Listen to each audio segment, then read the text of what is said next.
Hola, buenas noches a todos, a nuestra querida audiencia de Radio Tertulia. ¿Cómo Buenas noches, estás? Fabio. ¿Cómo estás, Emilio? ¿Cómo están a todos los radio oyentes, los que nos están viendo en las diferentes plataformas? Empezamos la primera sesión de radio después del carnaval, ¿no? Sí, la verdad que sí. ¿Cómo la pasaste, Fabio? Un feriado largo, viajando mucho. Fui, Sí. fui por Oruro, fui por Cochabamba, estuvimos en ambas fiestas espectaculares del país. En Oruro se mostraba un despliegue folclórico enorme, muy lindo. Y en Cochabamba llegó Bizarrap. Ujú. Entonces la pasé muy bien y un poco cansado, ¿no? De todo el movimiento. Me imagino, cansado. Sí. Cansado. Recién estoy reviviendo. Sí, la verdad es que siempre se ve en Oruro un despliegue bastante lindo ahí con la gente. Y no sé, algún día igual quisiera conocer. Tenemos que ir. No, disculpa un momento. Pensé que teníamos dificultades técnicas, pero parece que ya se solucionaron solas. Buenas noches ahora sí a todos los que nos ven. Bueno, aquí nuevamente estamos en un nuevo programa de Radio Tertulia. Ahora sí.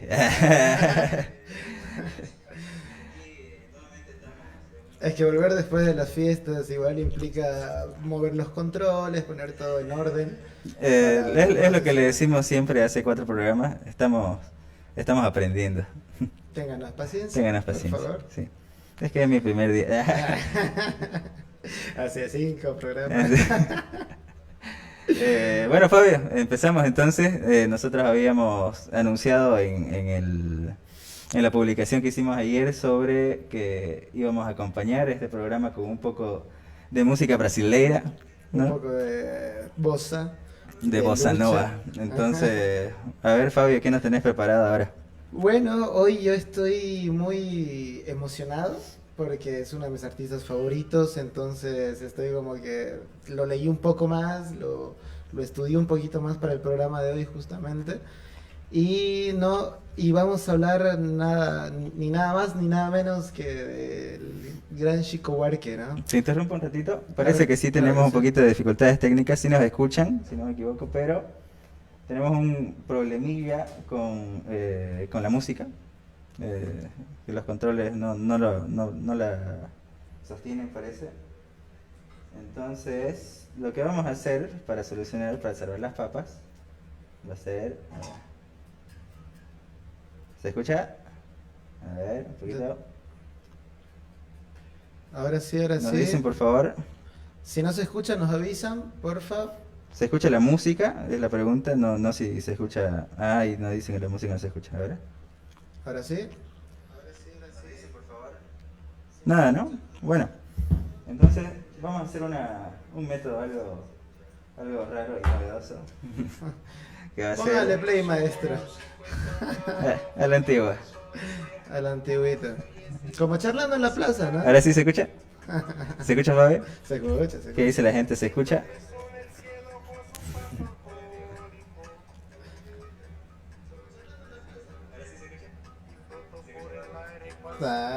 ¿Cómo no se va a escuchar? Pues, está aquí. Escucha. Bueno, entonces, Fabio, me decías. Perdón, hoy vamos a hablar de Chico Buarque, un cantautor, escritor, poeta, que hace obras, que hace un montón de cosas. Brasilero, vecino nuestro, ¿no? Igual un poco retomando la anterior sesión, víctima de la dictadura. Chico Buarque, preparé un poquito acá. Chico Buarque nace el 19 de junio del 1944. Es un carioca que escribió varias canciones en contra de la dictadura, incluyendo una obra maestra, que es la más premiada, que según la revista de los Rolling Stones, la mejor canción brasilera. Ese es uno de los pequeños premios que tiene por ahí, ¿no? Ujú. La canción es la que estamos escuchando justamente ahorita, es Construcción. Exactamente. Que Construcción es un relato de la época en la que se estaba viviendo ese tiempo, que se llama en Brasil el boom de los 70, ¿no? Y obviamente en plena dictadura, justamente Brasil estaba entrando en un mundial del que iban a salir campeones, pero con una dictadura de por medio. Entonces empiezan a ver de una forma irónica muchas obras, ¿no? Empieza a haber un desarrollo en Brasil raro, porque empieza a haber un poco más de plata de inversión extranjera justamente, pero a la vez se empiezan a vulnerar los derechos de los obreros. Y entonces empiezan las marchas, empiezan las manifestaciones de los sectores de los trabajadores, porque se empiezan a morir, se empiezan a enfermar, hay familias que quedan en la calle.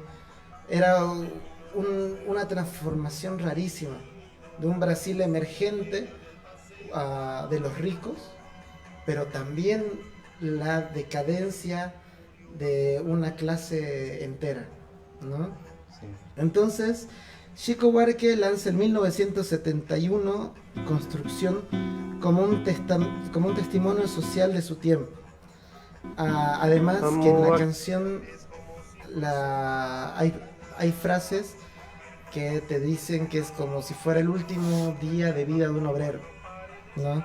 Hay cosas como que dice: subió la construcción como si fuese máquina, comió su pan con queso cual si fuese príncipe, subió la construcción como si fuese sólida, ladrillo con ladrillo en un diseño mágico, sus ojos embotados con cemento y lágrimas. Es raro, ¿no?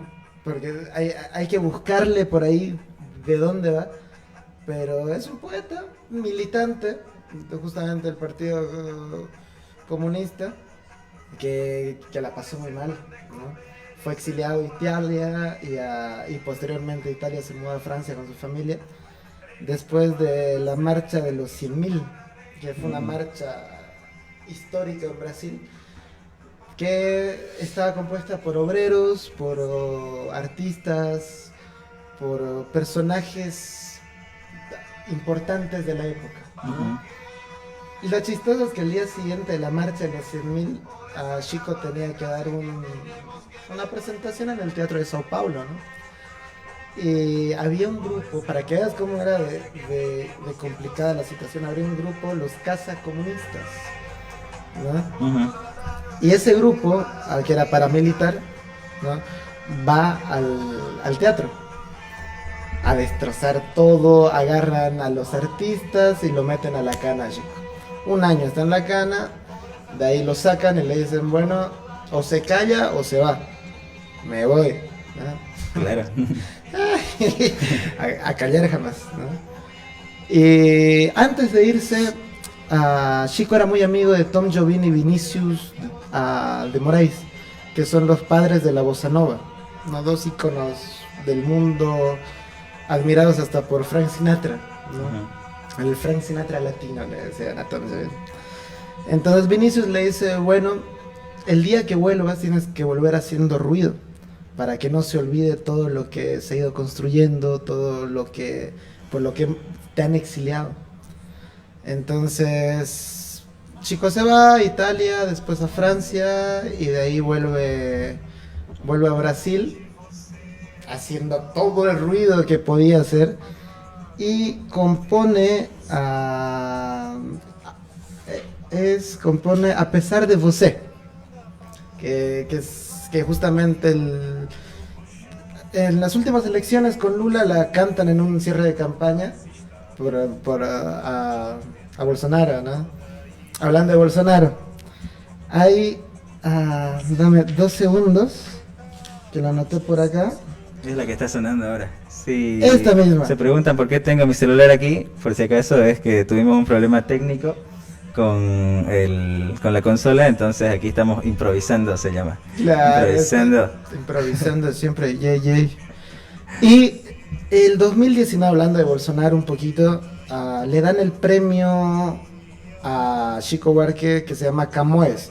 Es un equivalente al premio Cervantes, más o menos, ¿no? Entonces, para ese premio, el presidente de tu país te tiene que firmar como persona reconocida de tu país. Y Bolsonaro se niega a firmarle a Chico Buarque. Año 2019, no estamos hablando de la dictadura. Bueno, sí, la dictadura, pero una dictadura, tiempo. Pero en diferente tiempo, ¿no? Entonces sale Chico, porque todos preocupados de qué estaba pasando, y le dicen, ¿qué piensas de que Bolsonaro no te firme el reconocimiento Camões, ¿no? Que es uno de los más importantes de literatura a nivel mundial? Y él dice, bueno, yo estoy doblemente premiado ahora, porque que un fascista como Bolsonaro no te firme un reconocimiento, para mí es otro logro, ¿no? Ahí se muestra un montón la calidad de lucha que él tenía antifascista por los derechos humanos, sin contar que era amigo de toda esta red de artistas a nivel latinoamericana de la época, que justamente lo que hablamos la anterior vez, no había dictadura en Argentina, en Brasil, en Chile, en Bolivia, entonces se comunicaban bastante. Era amigo de la Negra Sosa, ¿no? Justamente tenían un programa así de jóvenes, como nosotros, que se llamaba Caetano y Chico, que era una movida cultural. Otros artistas. Otros artistas. Brasileros. De otra época. De otra época. Y ahí invitaron a Mercedes Sosa, fueron a Intis y compañía, ¿no? Y obviamente, posterior a eso, lo censuraron el programa, otra vez exiliado, ¿no? Y poco a poco va ganando el respeto de varios artistas antes de su vuelta a Brasil. A Silvio Rodríguez, por ejemplo, lo nombra en una canción, ¿no? Que es Quien Fuera, justamente. Por aquí había anotado, acá está, que dice: ¿Quién fuera Ruiseñor? ¿Quién fuera Lennon y McCartney? Cinda Garay, Violeta y Chico Buarque. Eso después lo entrevistan a Silvio Rodríguez y dice, ¿por qué los nombran? No sé qué. Dice, no, la admiración que les tengo, y sobre todo a dos personajes, a Violeta y a Chico Buarque, por la influencia que tienen sus canciones en el continente. Y vuelve a Cuba Silvio Rodríguez y sorprendido de la gira en Brasil que había tenido, dice, mientras yo estoy en un unicornio azul, Chico Buarque está en una construcción. Y verídica, está en entrevistas, está documentado, ¿no? Para que vean más o menos la magnitud de este tipo. Sí, también yo la verdad que he escuchado poco, más bien las 4 canciones que has mencionado aquí las voy a poner atención, las voy a analizar un poco. Pero porque a veces también tenemos esa barrera del idioma, pero ahorita ya no es excusa porque hay internet. Claro, ya con subtítulos. Claro, mira con subtítulos. Entonces, sí, voy a tomar la atención, pero sí sé que Chico Buarque, digamos, ha sido un exponente de la música brasilera, pero además de los revolucionarios brasileros, ¿no? O sea, yo lo ubico, siempre hay una canción que cantan con Silvio Rodríguez. Pequeña Serenata Diurna, y la cantan los dos, muy, muy linda versión. Entonces, muchas gracias, Fabio, por este contexto. Y además puntualizar ahí lo que mencionaba, algo que se me vino a la cabeza un rato, cuando decía que Bolsonaro no le quiso firmar su resolución a Chico Buarque. Y hicimos ese chiste de las dictaduras y no sé qué más. Seguramente, ya me imagino, nosotros ahora conocemos, digamos, la época del Plan Cóndor, de las dictaduras en Brasil, en varios países de Latinoamérica. Nosotros las conocemos como dictaduras, pero tal vez ahí, en el contexto en el que se dan, también se daban como, qué sé yo, lucha por la democracia, ¿no? Como pasó también en un pequeño periodo en Brasil mismo, se quisieron meter al Palacio de Planalto hace un tiempito, ¿no? Los amigos bolsonaristas, de un acto totalmente democrático, quisieron tomar el Palacio de Gobierno de Brasil. pacíficamente. Como Y dicen. claro, y no es el único lugar en el que pasa, ¿no? En Perú ahora mismo estamos viviendo un periodo bastante difícil. Además que Perú siempre, o en el último tiempo, ha tenido la característica de la inestabilidad política y que sus gobernantes no están a la altura, ¿no? O sea, y por fin tenían un presidente, creo que había tenido apoyo mayoritario. Claro. Y Democráticamente, claro, además, y electo. como hacer esto lo tumban, ¿no? Pero es el modus operandi de estos grupos de poder, ¿no? Que son resabios de estas dictaduras que justamente hablamos.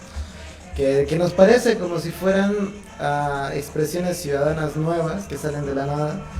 Pero no, los que encabezan estos movimientos justamente son los pequeños resabios que han habido desde 1970, ¿no? Desde los 70 hasta ahora. Siguen las mismas personas y sus hijos y así. ¿No? Sí. ¿Y te parece, si más bien con ese pequeño fragmento que hicimos, podemos enganchar también el otro tema? Claro, claro que sí. Entonces, nosotros también habíamos prometido en la publicación de que íbamos a hablar de un tema que creemos que es bastante importante, que como son los medios de comunicación, ¿no? Los medios de comunicación, ¿cuál es su influencia? Y ahí habíamos puesto un ejemplo que era de que normalmente las familias en casi todos lados están almorzando, están comiendo, están tomando mate, qué sé yo. Y de pronto hay un periodo en el noticiero en el que todas las noticias son de asaltos, de robos, de crímenes, de asesinatos, de todo es policial, ¿no? Claro, amarillistas, ¿no? Claro. Entonces, no digo que no hay inseguridad, ¿no? Pero también, o sea, poner eso permanentemente en los medios de comunicación, en la cabeza de la gente, por ejemplo, te provoca que vos salgas ahí inseguro, ¿no? Que salgas inseguro, que salgas ahí preocupado de qué te puede pasar, qué te puede pasar a tu familia. Claro, paranoia. Y de ahí también ahí algo que me acuerdo, hubo un hecho hace un tiempito aquí en Santa Cruz de que hubo un atraco una vez en esa empresa Eurocrono. Ya, sí. Y era un grupo armado fuerte, no sé qué, y la noticia era todo el día en todos los canales sobre lo mismo. Y ahí la gente, eso de que vos hablabas de la paranoia, cómo afectaba, de que ya te empezaban en los grupitos de WhatsApp, que es mucho más complicado ahora todavía, porque en los grupos de WhatsApp es una forma de hacer masiva toda la información, ¿no?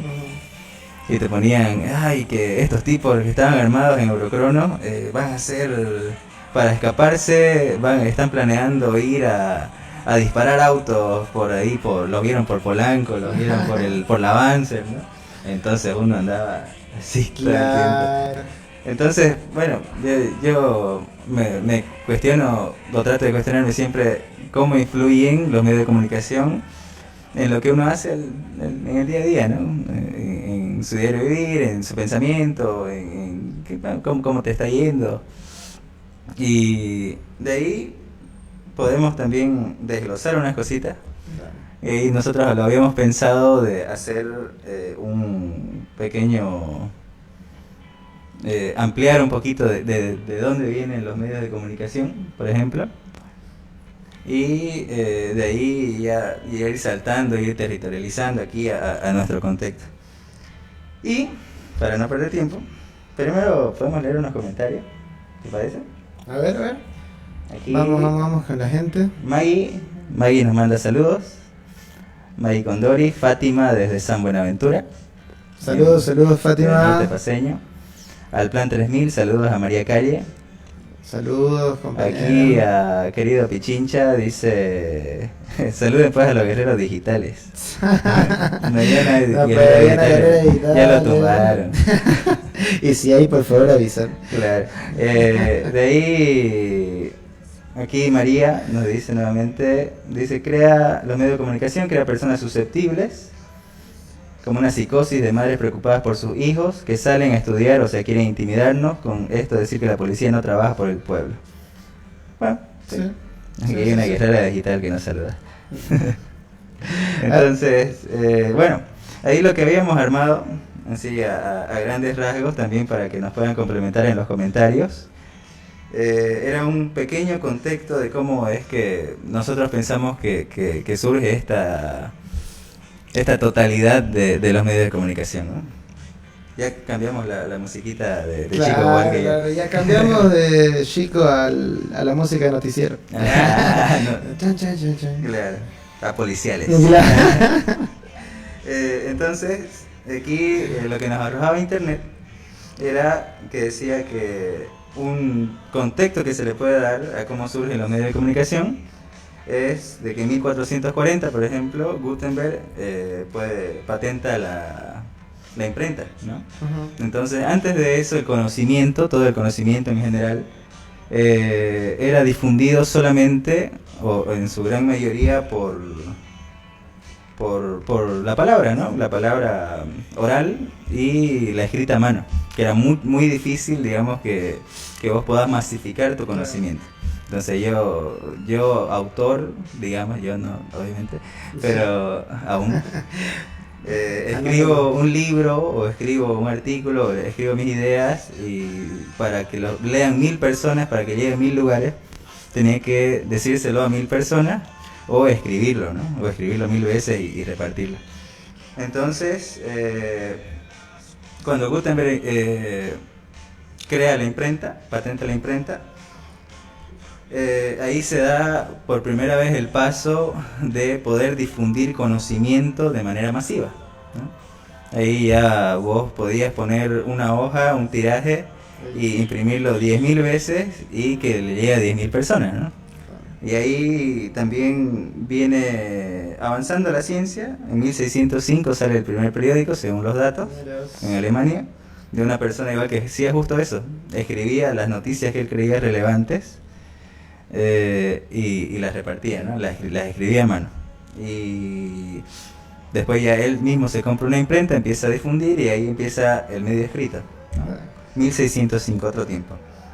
El siguiente paso importante que se puede ver, digamos, es la invención del cine.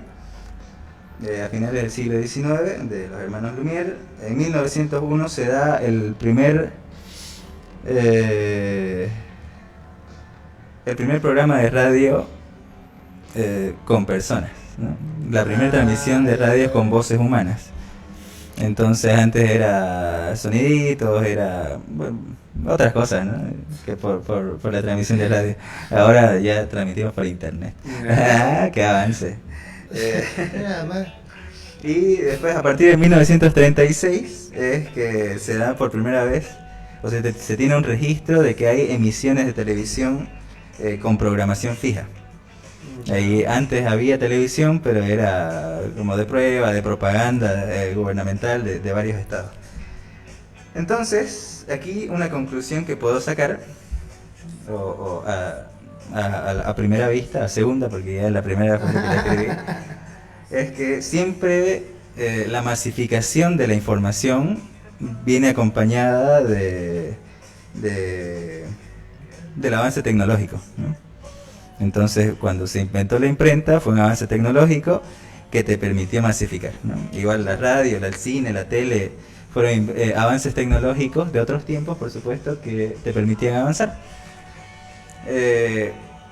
Y algo que podría, no sé si criticar, pero sí observar, es que normalmente estos avances tecnológicos, o sea, además de ese espíritu humano de la curiosidad, de la necesidad de agarrar métodos, de agarrar medios para facilitar, digamos, la vida, entre otras cosas, además de eso, siempre viene acompañado, o siempre es cooptado, más bien que acompañado, por el capital, ¿no? Claro.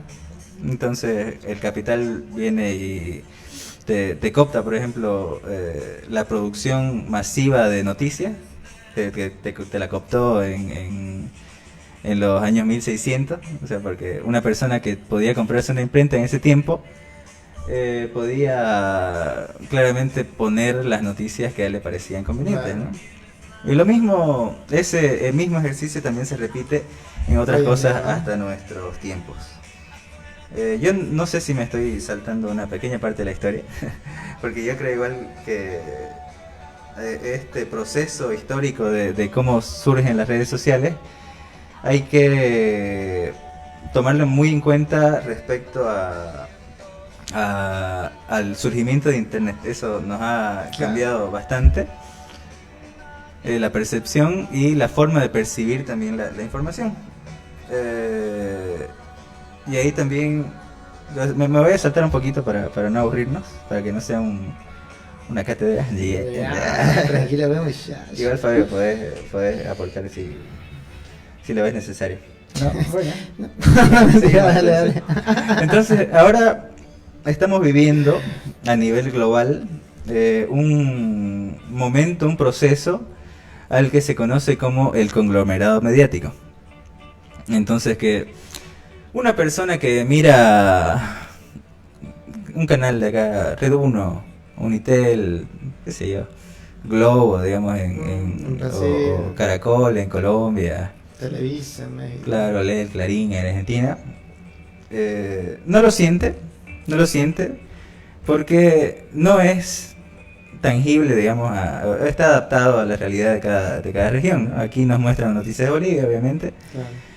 Pero hay algo que se llama el conglomerado mediático a nivel global, que es la administración de grandes redes de difusión de información a manos de un pequeñas manos, ¿no? O sea, pocas manos. Sí, un grupo de personas con mucho dinero o mucho poder, claro, que administran estos medios, ¿no? Claro. Que engloban una misma red. Entonces la información es también un medio. La información es un medio de producción, podría decirse, y que obviamente está cooptado por una clase social que es la que la administra. La administra y la difunde a conveniencia. Y aquí lo que había notado era que hay ciertas corporaciones, pues ya ni siquiera son empresitas, no son... ¿Cómo se llama? No son... Mini empresas. claro, microempresas, no son emprendimientos, no son emprendimientos. Y el primer gran conglomerado mediático es Walt Disney. Claro. Pero no solo tienen su plataforma de Disney, ¿no? Sino son propietarios de ESPN, de Disney, de la plataforma y de las películas y demás, y de la red de noticias ABC en Estados Unidos. Después la segunda es una corporación llamada Comcast, dueños de la NBC y de Telemundo, de Colombia. La tercera es Warner Bros. La Warner Bros. No solo nos da The Big Bang Theory o las películas de Batman, sino es dueña de CNN. Ah, Warner es el dueño de CNN. Yo no sabía tampoco. La siguiente es Discovery, y obviamente hay una corporación que se llama News Corporation, son dueños de la Fox. La Fox no solo nos da los Simpsons, horribles ahora, no solo nos da Fox Sports. Claro, Fox Sports ya no existe, Fox Sports ya lo compró. Fox lo compró Disney igual. Para variar. Y después hay otra AMC, está CBS. Está la BBC en Inglaterra, que son medios de comunicación que normalmente son los que dirigen, digamos, una forma solamente de ver las cosas. Además perdóname lo que te corte, que es como la verdad absoluta, ¿no? O sea, vos podés ver, no sé, de frente que lo están matando aquí en la guerra a una persona, pero si la BBC o CNN dicen lo contrario, entonces esa es la verdad, ¿no? Y es como la verificación de la noticia a nivel mundial. Si lo dice CNN o la BBC o estos grandes medios que vos estás empezando a nombrar, es cierto.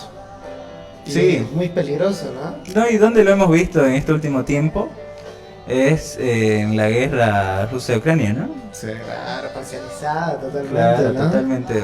Bueno, todo el sistema ha estado parcializado, digamos, a favor de Ucrania en solidaridad, supuestamente, donde no emito criterio ahora, pues estamos hablando de otra cosa, pero, o sea, nos lo meten como si fuera Rusia y Putin son el diablo, ¿no? Y vienen Quieren así los conquistar el cuernos. mundo. Los cuernos y se mete a Ucrania a invadir, ¿no? Justamente de eso, ¿te acordás la propaganda que había contra la URSS de los Estados Unidos? De que los rusos comían niños. O sea, no les estoy mintiendo, compas, radioyentes, los que están viendo. Había una propaganda que del diablo protagonizaba a Rusia y los metían a un horno y después se los comían a los niños. O sea, esa psicosis empezaron a vender dentro de la URSS y ahora se replica un poco lo mismo con lo que Emilio dice de la guerra con Ucrania, ¿no? Y claro, satanizado totalmente, no son los malos de la película. Hasta en las películas. Claro, eso mismo. Aquí cuando hablamos del conglomerado mediático, o sea, Fox era, por ejemplo, los que hacían las películas de los X-Men. Ah, ¿No? ya, No sí, sé sí, si sí. alguien vio las películas, las últimas de los X-Men. Y había algo curioso que un compañero me hizo darme cuenta, de que siempre, o sea, las películas de los X-Men ya estaban casi acabándose, renovaron su casting, contrataron nuevos actores y como que empezaron nuevamente la historia. Y ahí estos tipos, cuando estaba la película ahí, siempre el contexto estaba los malos, Magneto y demás, digamos, los que eran malos, estaban ligados a los comunistas, ¿no? Claro, O a los chinos, rusos, ¿no? o a los rusos. En otras películas, o sea, que fuera del área de los superhéroes, como decís que son los malos, también se van a dar cuenta, a ver si en las películas que vean, notan ciertos mensajes subliminales donde los rusos son los malos. Los narcos o son latinos, ¿no? Claro, no viene en la película cuando muestran a un ruso, siempre el ruso es el bichango, ¿no? Está bien malo, el matón. Y ni siquiera el matón, sino el que habla nosotros ser así. Camarada, tomar esto. ¿No? Claro, entonces te da también te mete un prejuicio porque tal vez nosotros, digamos, no estamos dando cuenta de eso, o algunas personas que ven las películas, pero hay una gran masa de gente que ve las películas y no se lo cuestiona, ¿no? Y eso va metiéndose en la cabeza también de la Claro, gente. son mensajes que poco a poco estas super redes de comunicación, ¿no? De medios de diferentes formas, te van metiendo cositas desde la película hasta el noticiero que ves al mediodía al comer. Claro, aquí Ernesto nos dice como ejemplo de Watchmen, una película con tinte político. No recuerdo más bien cómo es pues no la he visto muy bien, la he visto por partes. Si nos podés hacer acuerdo, Ernesto, ahí en los comentarios. Pero lo último que ya me acuerdo, para ir cambiando de tema igual, era con esta serie de Stranger Things. Cuando ves Stranger Things, sí. bueno, claro, en todas las temporadas, las 4, aparecen los malos, los invasores, los que no están con la democracia, que son los rusos, ¿no? Sí. Pero además no solo los rusos, sino que enarbolan, ensalzan la imagen de Estados Unidos como los salvadores, porque está el ejército ruso, que es gigante, y viene un tipo que era policía en un pueblito, que bueno, no era un buen policía, tampoco tenía muchas críticas, y solito viene y vence al ejército ruso. Como en Rambo, no es nuevo, ¿no? En Rambo pasa lo mismo. En Rambo, la primera película de Rambo era una película política, porque era una crítica al sistema, de cómo el mismo sistema estadounidense que los mandaba a la guerra de Vietnam a los soldados, cuando volvían de la guerra de Vietnam, ellos no tenían oportunidades, ¿no? O sea, para mandarlos a la guerra le decían, vos vas a ser grande, vas a ir a defender a tu país. Y cuando volvían nadie lo conocía, ¿no? Silbando y aplaudiendo pasaba. Entonces, de ahí cambiando un poquito el tema de las películas, y volviendo un poquito a lo de Rusia y Ucrania, no defiendo, digamos, el tema de la guerra, pero casualmente todos los medios de comunicación de este lado de Estados Unidos, de Inglaterra, de la Unión Europea, los que pertenecían a la OTAN, eran salvajemente estaban contra la guerra, ¿no? Y ahí venía, qué sé yo, bueno, no hay pues una verdad absoluta como ellos lo querían decir, ¿no? Tendrán sus motivos los rusos, ya nos contará mi amigo Putin. Lo vamos a llamar más tardecito. ¿El Art Putin? No, ahí les contamos algo. Sí, la primera vez que el segundo programa que hicimos, no sé en qué momento pasó algo y lo subimos a YouTube porque todo por seguridad, digamos, agarramos los programas, los grabamos y los subimos a YouTube, todos los otros 3 programas. Y cuando los subimos, algo dijimos que no sabemos qué es todavía y nos identificaba como que no podían ver este programa en Rusia. Claro. Bueno, hablamos. Si me están escuchando ahora. No creo que nos puedan escuchar, nos va a bloquear.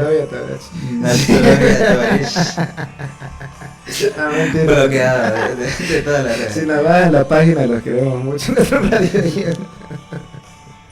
Bueno, entonces, continuando, Fabio, hablando del conglomerado mediático, ahí eso, ¿cómo yo lo identificaría, digamos, aquí a Bolivia? Y ahí hablamos de un medio internacional de supuesto reconocimiento, que es la BBC, de Inglaterra, de Londres. Y uno cuando abre Facebook, y si siguen el deber se van a dar cuenta, está aquí... qué sé yo, hay una nota X, digamos, que donde no alaban a Camacho milagrosamente, no dicen nuestro gobernador que quiere libertad y no sé qué, pero hablan de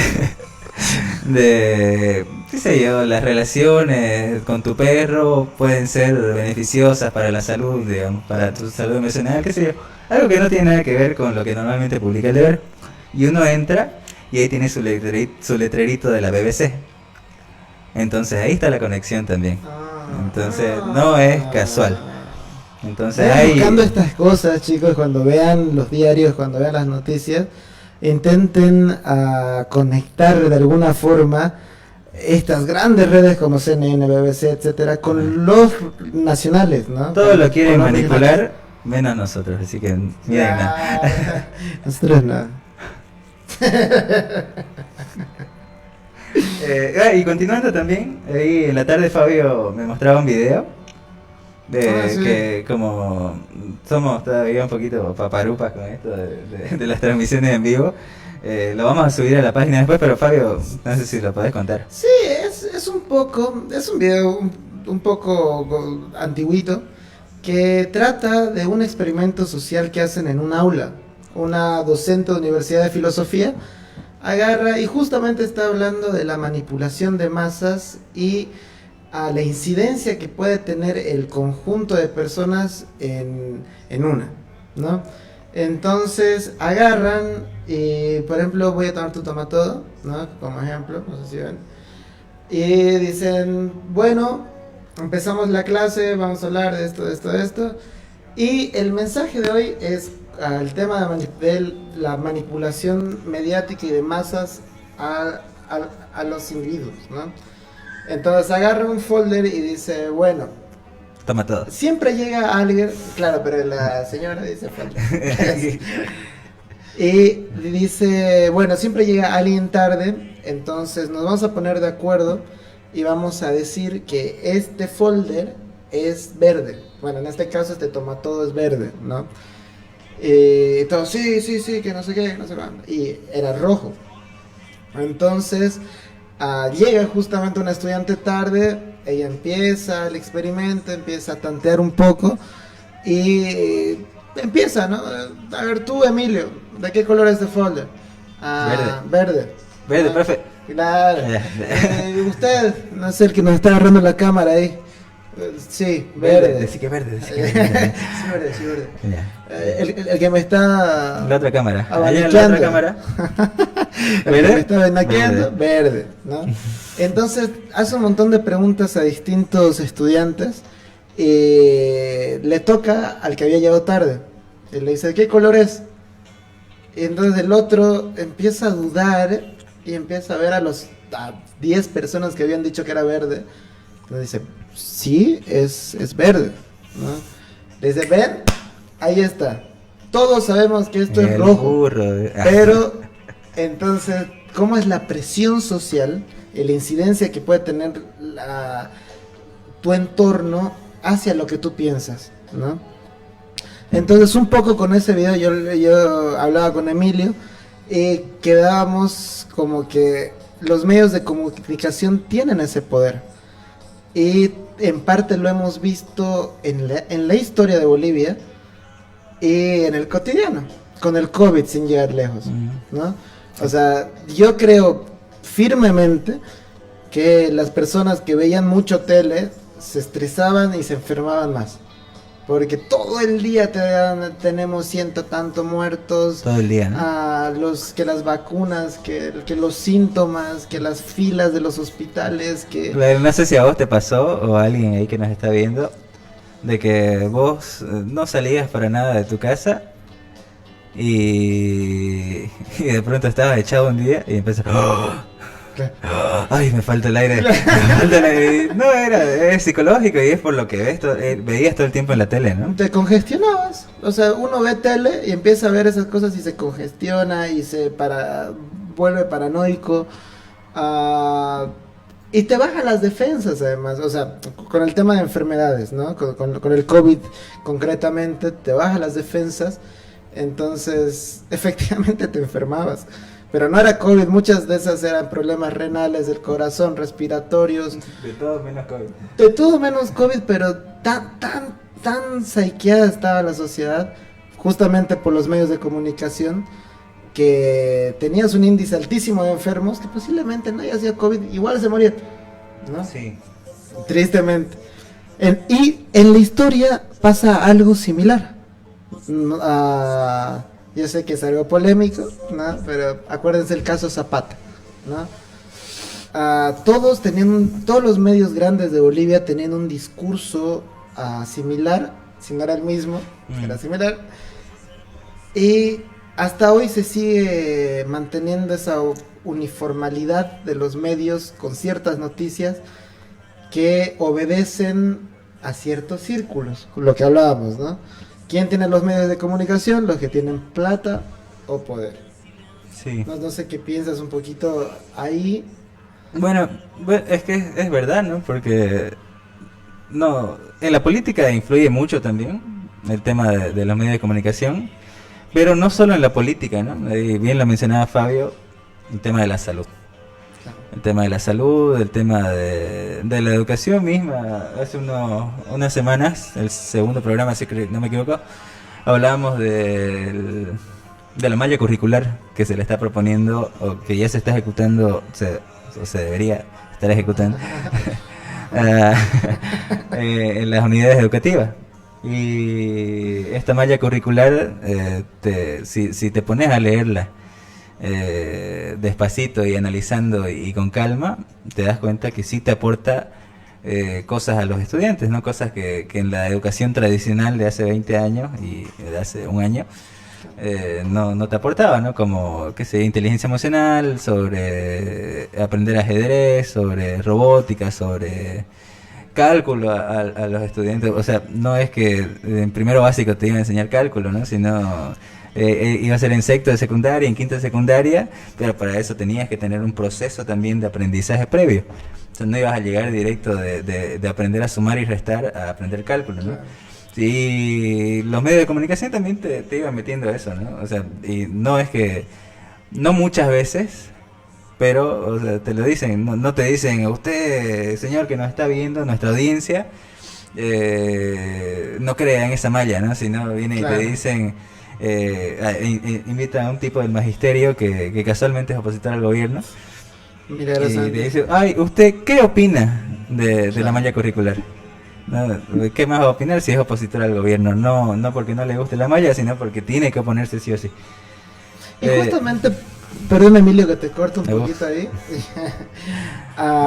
entrando a ese papel de oposición y oficialismo, no es por mal tipo, pero igual BTV antes, por lo menos antes, ahora ya está mucho más interesante BTV.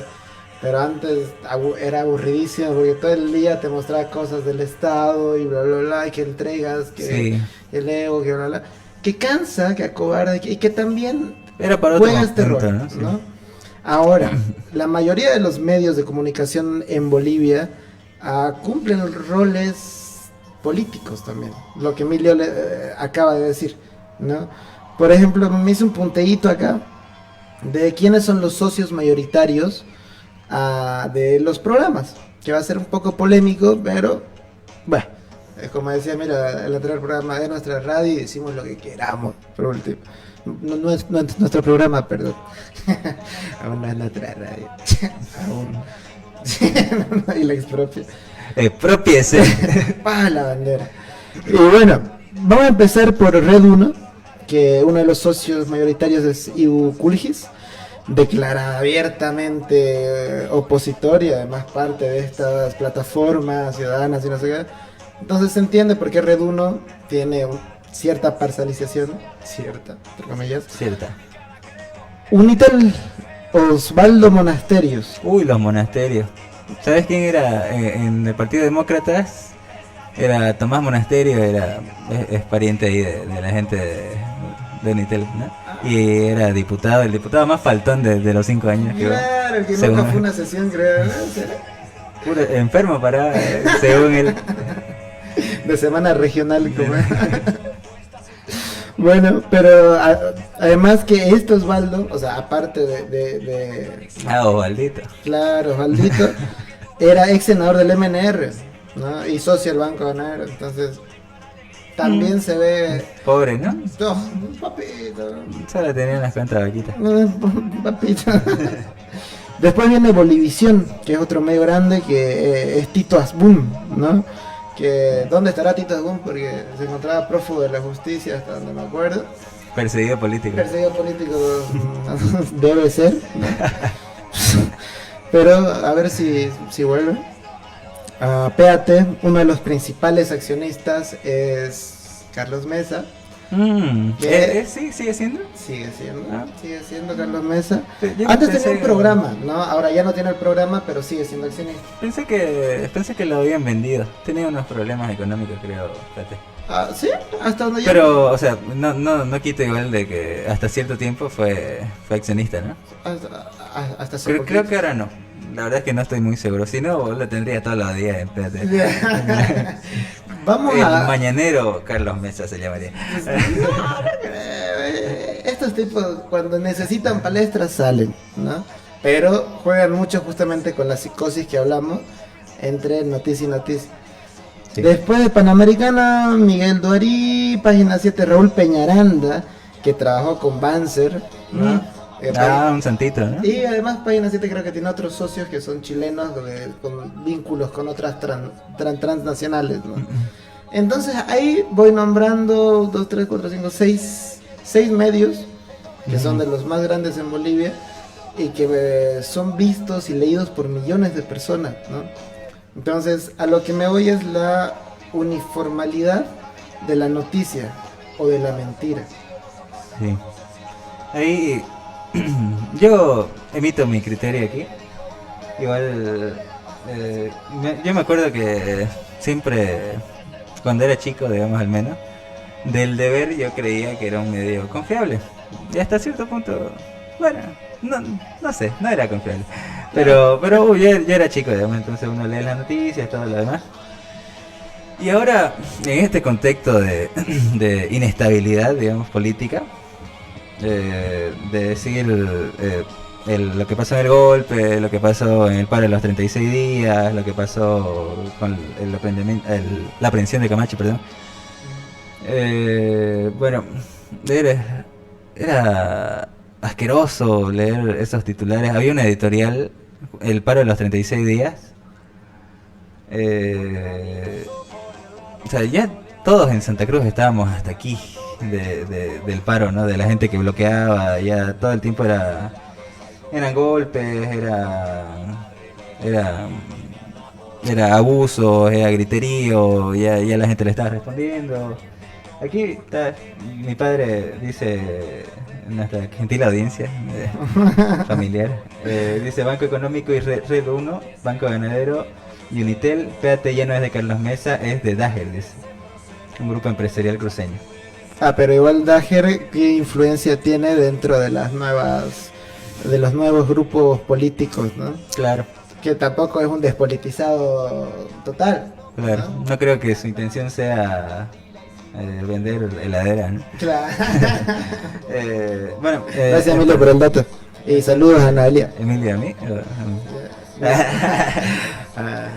A mí. Emilia padre.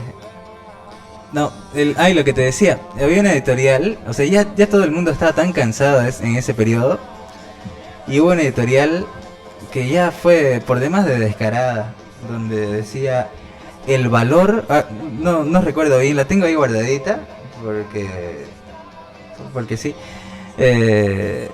y era, no sé, asqueroso, decía el valor de salir a bloquear, algo así, como que los que estaban bloqueando ahí, y los que te apaleaban, y los que te gritaban para que te bajes de la bici, o no te dejaban pasar con tu enfermo en la ambulancia. Los que no te dejaban trabajar y Los te que no mandaban te a dejaban- casa a chutazos. Claro, eso era los que no te, claro, los que te volvían a chutazos porque sos pobre y no, y si querías comer tenías que ir a su olla común. Claro. Esos tipos eran los valientes supuestamente, según el deber. Entonces todos los días eran publicaciones, eran editoriales, eran notas a gente mostrándolos como si ellos se estuvieran sacrificando, pero estarían dando la vida, ¿no? Cuando en realidad estaban pues ahí vagando, ¿no? Vagando en la rotonda. Haciendo negocio, ¿qué onda? Yo me acuerdo que para pasar sí. una cuadra, una rotonda, estando los vecinos ahí, te peleaban 2 pesos, 1 peso, 5 pesos, y si no, Claro. tunda, ¿no? Y media vuelta. Tundas media vuelta y tenías que pasar otra vez para que te vuelvan a cobrar 1 peso. Y ahí le pagabas y a 2 cuadras había otro. Y ellos eran los valientes, ¿no? Los ángeles que venían caídos del cielo. Los Incluso salvadores del país. hay una entrevista reciente igual en este contexto de la aprehensión de Camacho. Quienes dicen, cuiden sus palabras chicos, cuidado meta. Le diría que son de la red de Guerrero Digital. No nos bajaron la página aún. Medio raro. No. No, perdón, no es raro que nos digan eso. Si algún comunicado, algún artículo que sacamos ya nos dicen Guerrero Del arcoiris. Mucha libertad de expresión ahí, ¿no? Bueno, no, y en este contexto de la aprehensión de Camacho, era una entrevista que le hacía Jimena Antelo a la esposa de Camacho. Y ya fue pues el colmo, porque venía y te hablaba de que Camacho era Dios, ¿no? Él era Mahoma, era la segunda venida de Cristo. Entonces él dice en su tiempo libre, está ahí en su celda, y él está orando, está hablando, y Dios habla a través de él. Y bueno, es que está escribiendo el Torah. Entonces, a ese nivel llegan también los medios de comunicación. Descaradamente le meten a la mayoría ideas que son totalmente erradas. Mentira. Porque ni siquiera te digo que son imparciales, y a mí, qué sé yo que no comparto con ellos, a mí no me gusta y estoy en contra de lo que dicen, digamos, no es eso, sino que ni siquiera son un poco imparciales, ¿no? Ni siquiera llegan a generar algo de credibilidad. Entonces ya también llega a un extremo en el que molesta. A mí me molesta, pero también hay mucha gente que no le molesta y les cree, ¿no? Claro. Pero bueno, ese es el... Ahí yo quería resaltar 2 cositas con vos. Uno, el tema de la mentira, ¿no? Que justamente Joseph Goebbels, la mano derecha de Goebbels, ajá. Goebbels, también en Latinoamérica decimos Goebbels. Goebbels. Goebbels, la mano derecha de Hitler, lanza la famosa frase de miente, miente, miente, que algo quedará. Mientras más grande sea la mentira, más gente la creerá, ¿no?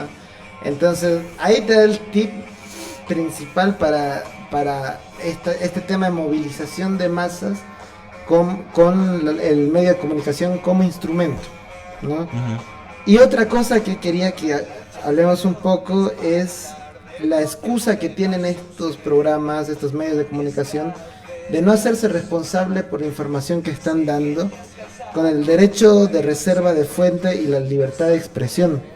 O sea, si Unitel o Red 1 te dice alguna mentira tremenda, dice, derecho a mi reserva de fuente. No hay libertad de expresión, nos están oprimiendo. Pobrecita. Bueno, ahora mismo también se ve. O sea, no lo dicen obviamente, pero hay una. Yo no voté por Johnny Fernández, pero hay una guerra descarada de los medios de comunicación y de la gobernación de Santa Cruz también contra Johnny. Y ahí se nota cuando toda esta cuestión del dengue, digamos, o de las losetas.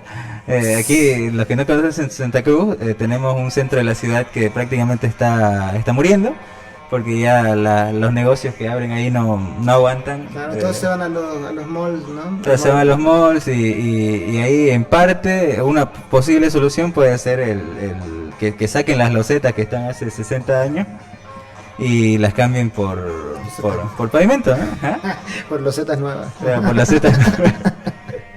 Sí, esa sería la solución. Entonces se intentó cambiar las losetas por pavimento y aparecieron unos tipos que eran los disque vecinos, los mandamases de ahí que supuestamente vivían ahí. Y a negarse de que saquen las losetas y no le pongan pavimento, y argumentaban, y también en los medios de comunicación, que eran parte de la tradición.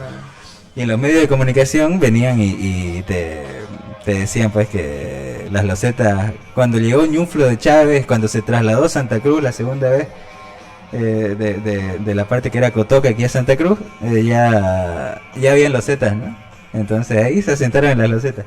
Y esa es mentira. Y Montero, que está a 50 kilómetros, ya cambió gran parte de su pavimento en el centro por losetas, y ese pueblo está muchísimo mejor.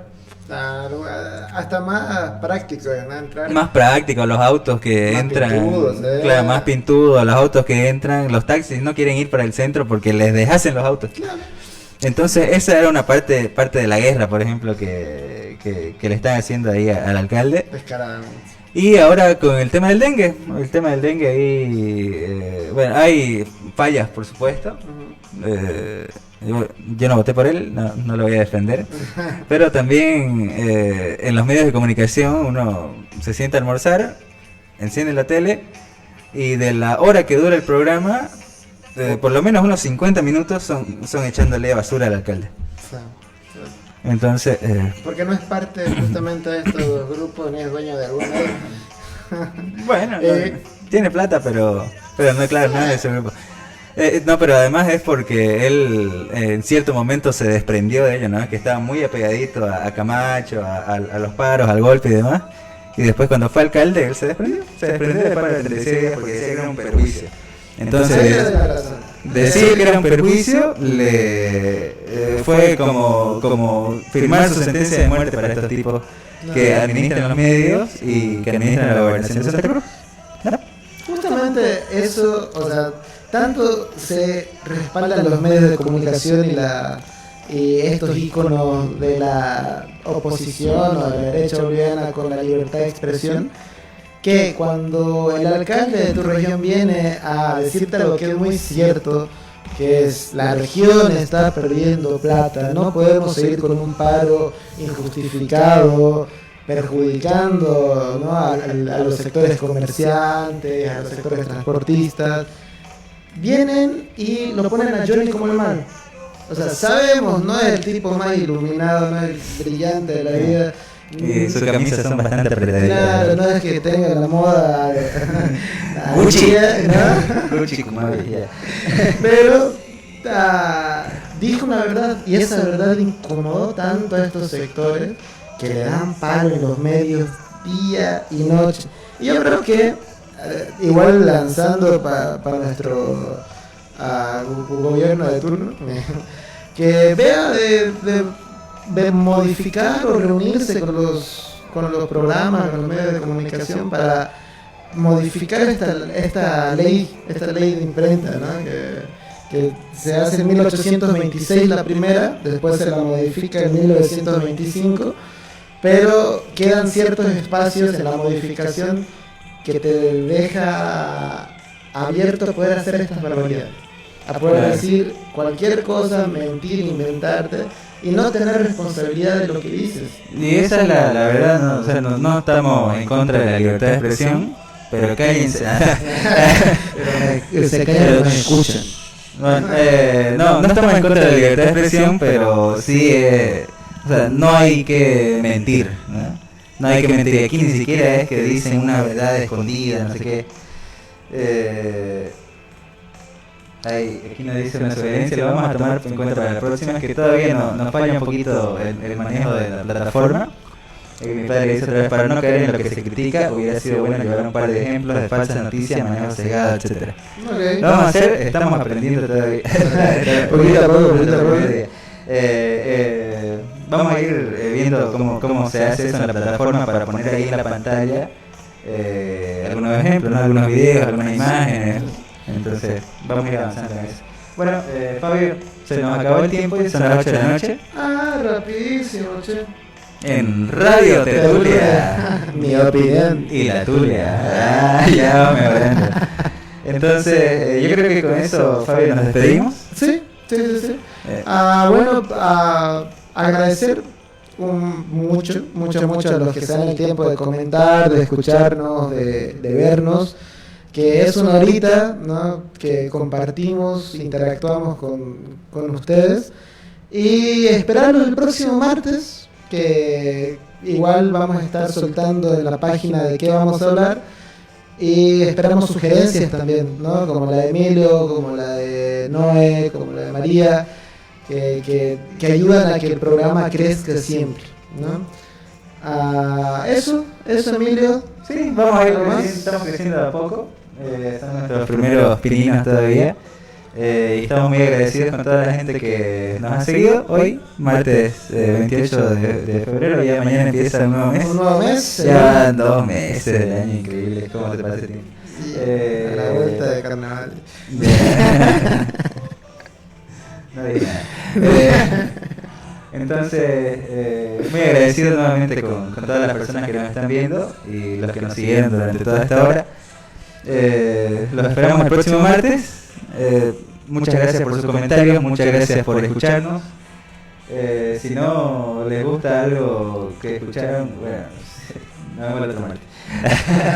Gracias a todos y nos vemos el martes en Radio Tertulia. Mi opinión y la tuya. Nos vemos el otro martes. Besos. Besos.